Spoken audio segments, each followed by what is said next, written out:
Hello, everyone, and welcome to another episode of Wesley Union, where we talk with a campus minister or local pastor about a specific liturgical season or day or both and get their insight onto it. I'm Sarah Taylor, and today I am joined by the lovely Reverend Haley Eccles of Campus the City Wesley Foundation. Haley, how are you? I'm doing good. We were just talking before we hit record about fatigue, and I know why you're feeling fatigued, but I can feel it a little bit too, with just how gloomy it's been outside. So yeah. It's been very good napping weather, like with all the. it has been good napping weather. Which has been nice, I'm stuck in my room anyway. Yeah, but I know we've had you on before, but for people who did not hear the other episode you did about the Hope Candle and Advent, I believe, tell us a little bit about yourself. Well, unlike the last time I was here, in this current moment, I'm the mother to a 3-year-old because he had his birthday. So a 3-year-old and a 11-month-old. And so that's really fun, personal stuff. I am the associate director at Campus City Wesley Foundation and a provisional elder in the Florida Conference of the United Methodist Church. I am a self-proclaimed word nerd and really love to look into words and stuff and Bible texts, but also enjoy games like Scrabble and Boggle and things that have to do with words. And I'm also currently one of the clergy who is into Peloton right now. Within our conference, this season has been really tough. And so they are trying to support clergy doing what they need to take care of themselves. And so many of my clergy colleagues have been using that as an opportunity to purchase equipment to help us stay physically active and get those endorphins. And so that's another fun thing I've been doing that I wasn't doing when we talked about the Hope Candle. So yeah, busy, exercising, raising children, being an associate director, watching The Bachelor, all the things. Oh yeah, The Bachelor. Yeah, that's what we were talking about before. Yeah, I think what I'm a little scared for people to know is just how much watching The Bachelor really does take up my time, because it's 2 hours on Mondays. And then I have a few, I won't say how many, commentators who do recap episodes and commentaries and talk about Bachelor tea. And so that takes up the time in between Mondays, giving me a little bit of that content. And it's just such an interesting exploration into the human condition. I was trying to find a clever way to make a joke about how you're a pastor, so it makes sense that you'd be into commentaries, of The Bachelor. You have all the Bible commentaries. My brain is too tired to make well, that we very can make it funny. Well, we can make a segue about, what else is about the human condition. Ash Day. Yeah, that's a good segue about the human condition. So Ash Wednesday and Lent are, I guess, about those things. So can you tell us why they matter? Specifically, I guess in a liturgical calendar context, why do they matter? Yeah, I think it's helpful to get that kind of, I call it the 30,000 foot view, where you look at kind of the calendar as a whole. And there is a shifting rhythm back and forth in the calendar between our need, God's response, our need, God's response. So we see that in Advent and in the waiting, and then God showing up in Christmastide. And then Epiphany is this time where our need and God's response kind of come together in this mutuality of finding God and God finding us, and kind of the beginning of Jesus' ministry. But it culminates with a holy day called Transfiguration Sunday. And Sarah, you have heard me preach before. You know that most of the time I'm preaching around 12-minute sermons. I really focus on one point. I preached for Transfiguration Sunday, and it was a 27-minute long sermon. I mean, that is just like not normally me, but it's a big like concept that it's really hard to get your mind around. But you have this idea where Jesus, the God human, is, people are searching for him, searching for God. He is in turn ministering and searching for others, right? And they're building relationship, and they get to this point on Transfiguration Sunday where they realize there is a larger chasm between us and Jesus than just that he like really knows good scripture, he knows how to argue it well, and he can do some healing. Like Jesus unveils who he is as also God and divinity, and it is terrifying and awe-inspiring. And so at that pinnacle of realization of just how far humanity is from God's divinity and holiness, we come down to Ash Wednesday, where we really consider what it means to be human beings in human bodies that are temporary and fragile and finite. And so we celebrate that in this very reflective, penitential, holy moment with ash and oil marked on our foreheads as a reminder that from dust you came, and to dust you will return. And in some ways that can seem morbid, but there is a humility and also a gift in marking the amount of time and space that we get to take up. I was talking to a student yesterday who has lost some people in their family recently, kind of like two different people, but on the same day. So it's kind of one of those weird things. And just the way that that brought about realization of how short life is. And so I think also in these moments, you know, without having those realizations of losing someone or something like that, having this moment to remind ourselves that life is short, and that life without God is very dry and difficult. And so, and then from Ash Wednesday, we move into another question of our need and awaiting God's response in the Eastertide. And so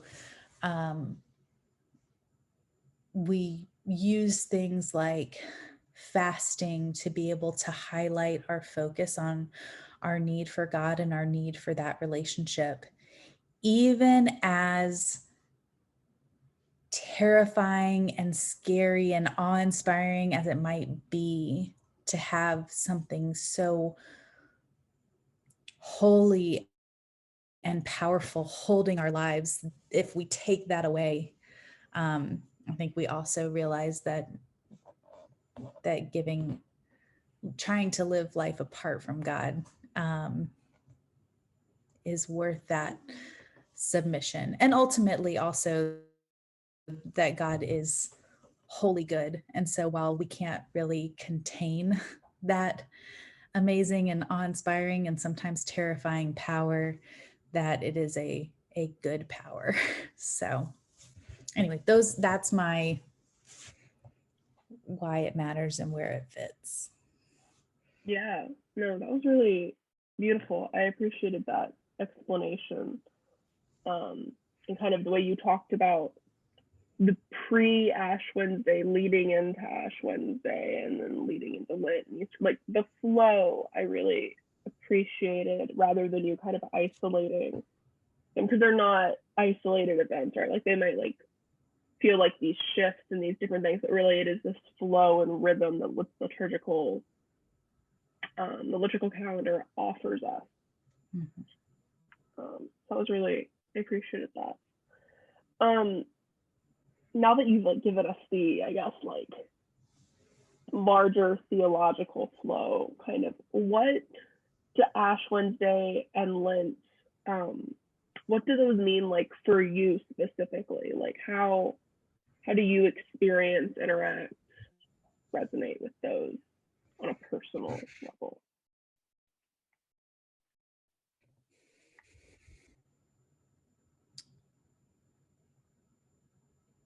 I think it's been a journey for me.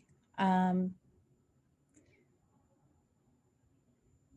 grew up with what I can only call as worm theology.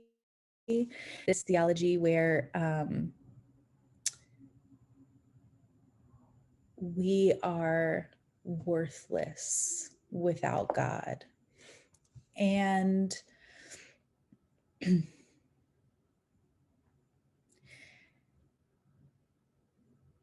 there's some tension and some nuance to that message. But when you learn or when you hear something that way from the time that you're, 3, 4, 5, and you're formed in that, it becomes really hard to understand, why would God care about me or want me or love me? Like if I'm nothing without God, why does God bother with me? And so I think my initial associations with Ash Wednesday have been that state of life without God sucks. That's what mortality is. You are not God. You are human. You are very below God. And I think part of that comes from a theology that really focuses on the individual. And my theology has moved much more into a theology that focuses on all of creation and relationship with the creation in the midst of this relationship with God. And so while there is some truth that life without God is dry, it can feel purposeless and aimless sometimes. We also know that there's this prevenient grace and goodness of God that is ubiquitous and surrounds us and creates that worthiness and calls out that goodness again and again. And so rather than spending Ash Wednesday reflecting on what a horrible human being I am, which is what I would have done, a lot of times what I've noticed is that fasting and reflecting through Ash Wednesday has more to do with me realizing what God is calling me to in the midst of mission for the world. So, for example, oftentimes during Lent, we'll choose something to fast. And the point of fasting helps to focus our intention on God when we, want or desire that thing that we've chosen to give up. But what it also does is remind us that some people don't have a choice to fast from this thing. So even if you're fasting from something like Netflix over the course of Lent, say you fasted from that, I think you also might be cognizant of the fact that there are whole communities that have limited access to the internet. And in the time of this pandemic and people having to learn from home, there are communities that have been severely affected by the fact that they don't have equal access to the internet and aren't able to help their children get educated safely at home, et cetera, et cetera. If you fast from something like food, it is a reminder that friends who are homeless are not in the process of fasting. You can't fast from something you don't have. They are starving. And so this small tinge of hunger you might feel connects you to a group that needs you to live a life in abundance that provides for their need as well. One year I fasted from my car and rode the bus. It took me 3 times as long to get to school every day. And it was a very different experience. Put me in communities and places and allowed me to see my neighborhood in a completely different way, because highways are meant to drive you by neighborhoods of poverty so that you don't have to see those things. And so cultivating an attention towards need and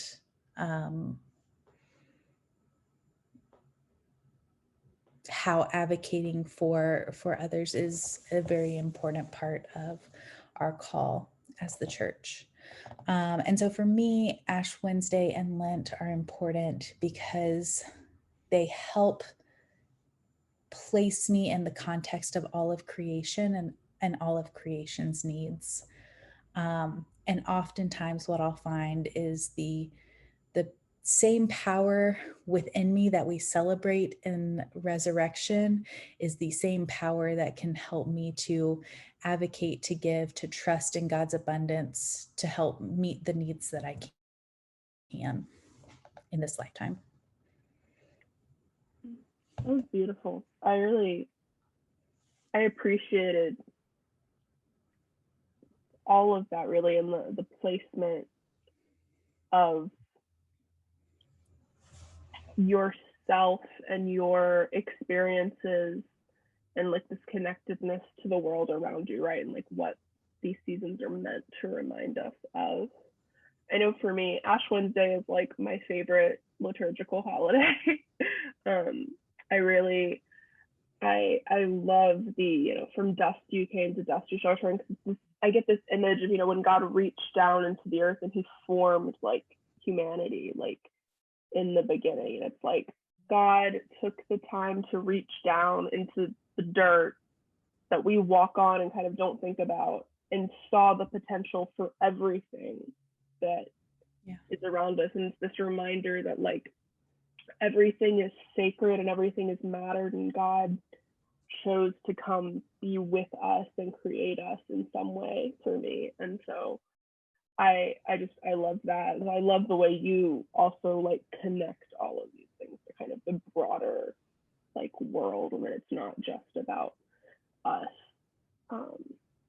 That like definitely very relatable for me whenever I think about these seasons.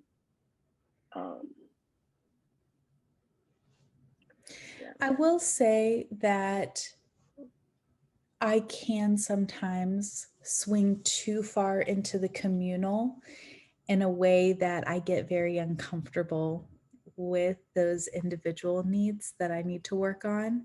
And so I do think that is a challenge in Lent too, that um, my growth with God is not done. And so in the midst of these ways that I might feel called to lead out the mission, there's also a lot of need to um,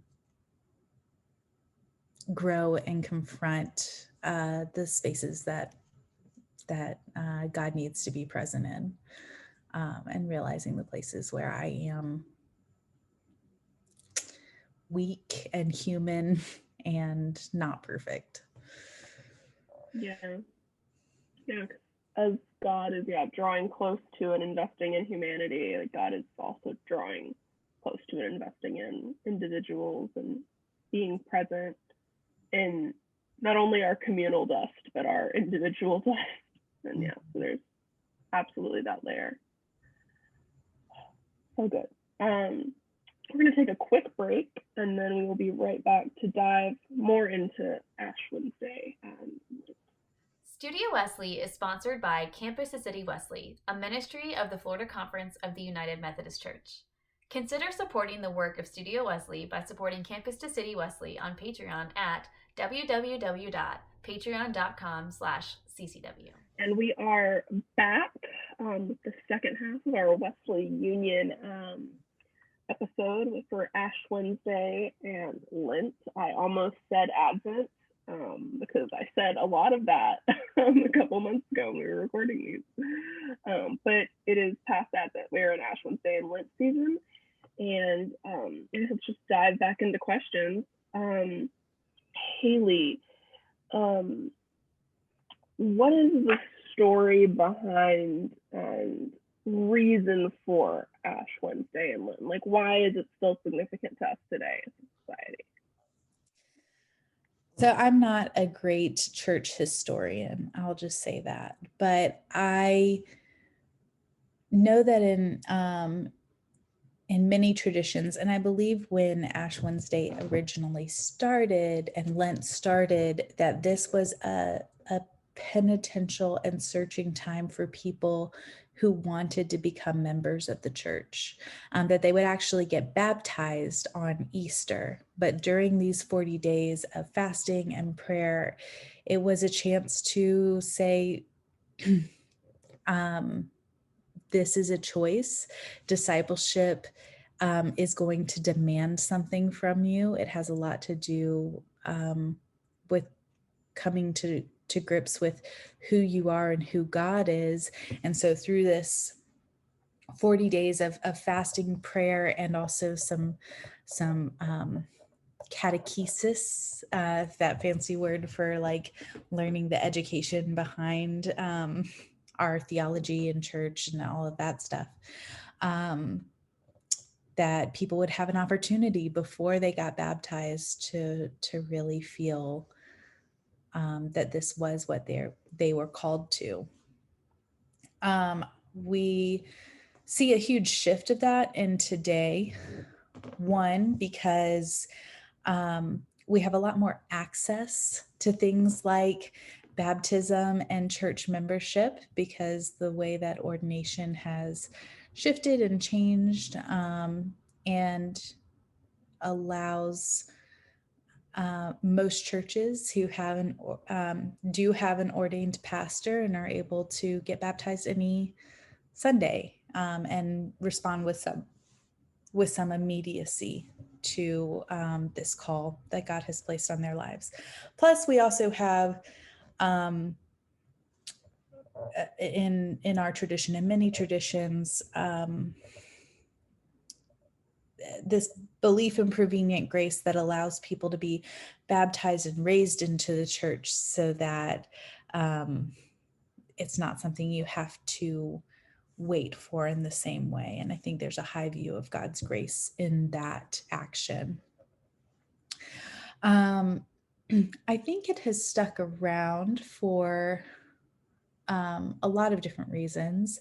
It connects us to Jesus' ministry in a really important way, because these 40 days remind us of the 40 days where Jesus fasted and kind of that preparation for Jesus' ministry. It also connects us to something that is really, really important in the Christian faith and important in today's society, and that is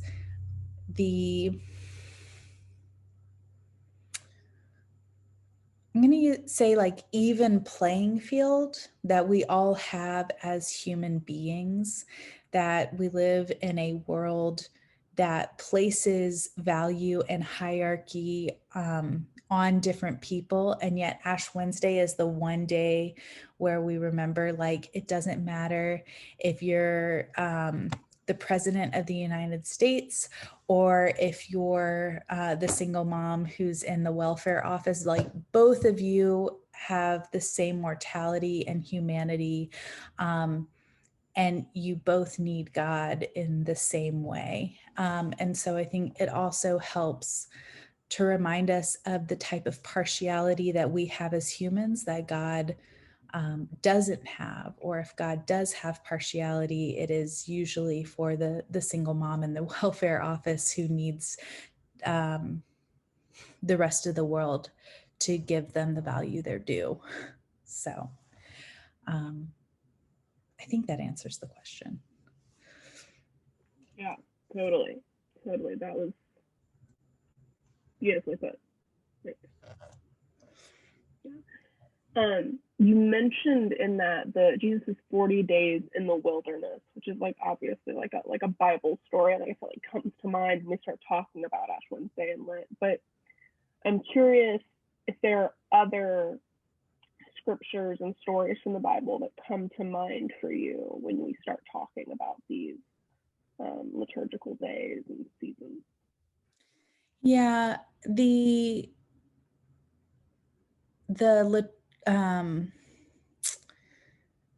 lectionary tends to put that passage of Jesus from Matthew 6, I believe, where Jesus is talking about how we pray and how to fast. It usually places that on this day.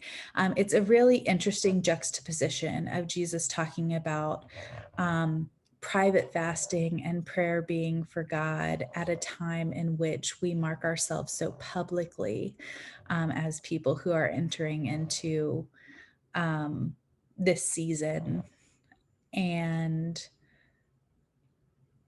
But it also, I think, is put there to remind us of that kind of heart behind it, and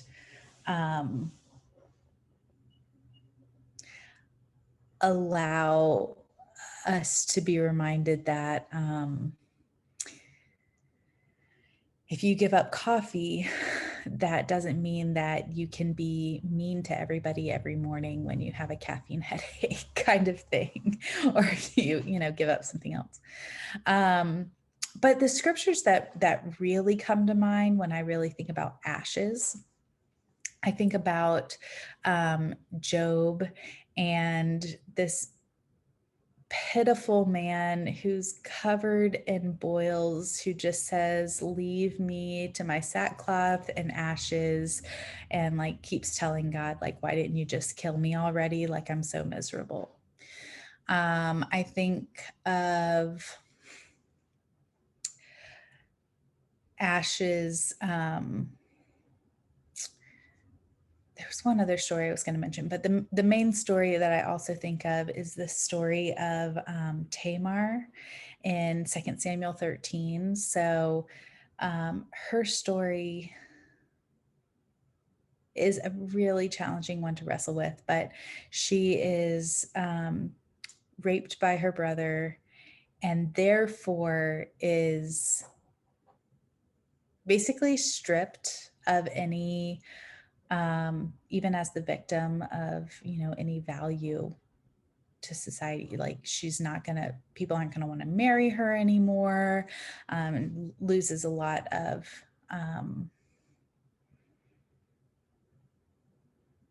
just takes everything from her in that moment. And she resisted. It was not something that she wanted. We read that again. And so her response is to just cover herself in ashes and to grieve. It even says something to the effect of the way her tears mix with her ashes. So fun fact, especially if you're doing Ash Wednesday from home, if you take ashes and you mix them with water, they burn. They become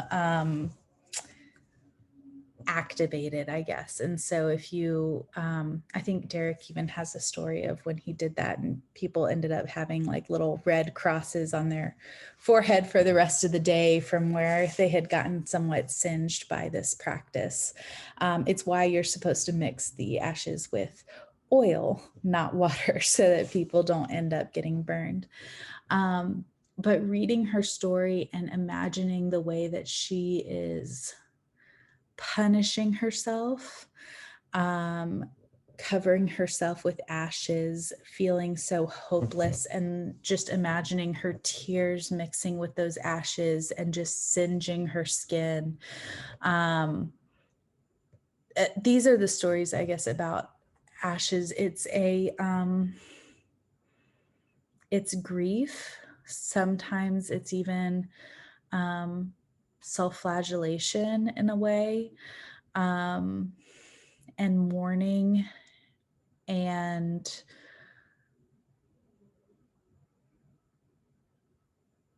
it is the exact space in that dustiness where I feel like the Spirit shows up and reminds us of the goodness that is there.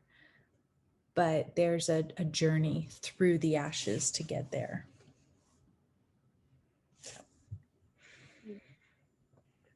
That's really, I had never thought about the fact that whenever she's covering herself with ashes and then crying, that's like causing pain. Like I've heard the story, like, I don't mix the ashes in the water because it burns. Like, but I hadn't thought about the fact that then whenever people in the Old Testament talk about sackcloth and ashes and all those things, and they're like wailing and weeping, like that's another layer of something.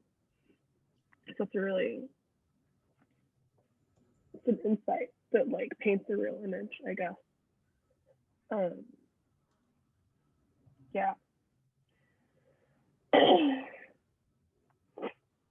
I guess then how do those stories and these, like the day of Ash Wednesday and the season of Lent, how do they then center us in the overarching story of Scripture and carry us to that point? Like, yeah, how the big picture.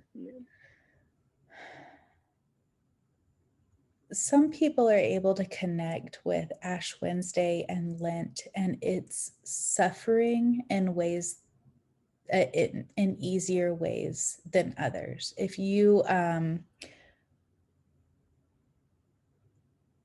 this is like a really terrible example, but if you are going through a breakup and you hear an amazing breakup song, like that can so quickly become like your anthem. It doesn't really matter. You're not ready to get over the person that you were in a relationship with. You're just ready to like blast that song.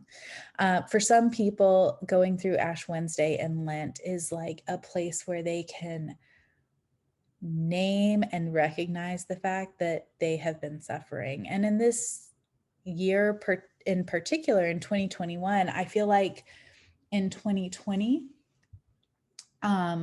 Lent kind of was all mixed with the pandemic. And so most people felt like Lent was just a pause. I don't think it was practiced in the same way because we if you gave up eating out, like so did everybody else in the world. If you gave up like certain things and luxuries, everybody was giving up something. Now in 2021, as we've come to this place of, some of us have come to this place of kind of acceptance of where we're at in the midst of waiting for safety, waiting for people to get vaccinated, et cetera, et cetera. We have this space of Lent. And for some of us, it is going to be rocking out to that breakup song. It is going to be like, yes, I have been suffering, and this is the season where I get to really name and feel validated in all of those feelings. And other people, like, we kind of shy away from that. We don't want to be a part of that feeling. But the point of,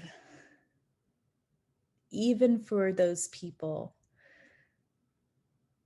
who are like, Lent is my anthem kind of people, there is a journey through it so that when Easter comes, we've made that space for the grieving and the suffering to be able to put it in perspective to God's presence in the midst of it, and where we actually celebrate the overcoming of that suffering.